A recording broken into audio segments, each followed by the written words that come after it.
isa sa kusina. Ang sarap daw ng pagluluto ay nasa paghahalo. Pero alam niyo ba na bukod dito, may mga hindi ninyo aakalaing paraan sa pagluluto ang mga restaurant.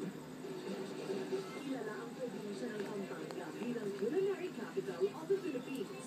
Hindi kasi sikreto na nabibigyan ng mga Kapampangan ng kakaibang sarap ang iba't-ibang luto. Pero dito sa Clark sa Pampanga, isang restaurant ang hindi lang ito ang dahilan ng masarap na pagkain nila. Ang bamboo o kawayan dito Bad man ginagamit ang baby eh. pero ang tradisyon na ito Aray. ay mula pa sa paraan ng pagluluto ng mga aita na tinatawag na binulo. Ano sabi mo? Isa sa dinarayo Ano ang sabi ng dog? nilalagay sa Sabi ng cat. kawayan. Ang lahat ng sarap ng lulutuin Ano sabi ng cat? takpan ng Mingming ba? at saka ipapasok sa pinasadyang Meow. napakasarap. Ano sabi ng snake? There's a flavor na inyong may pinyan na Ano sabi ng snake? meron kami yung combination ng Ano sabi ng cow?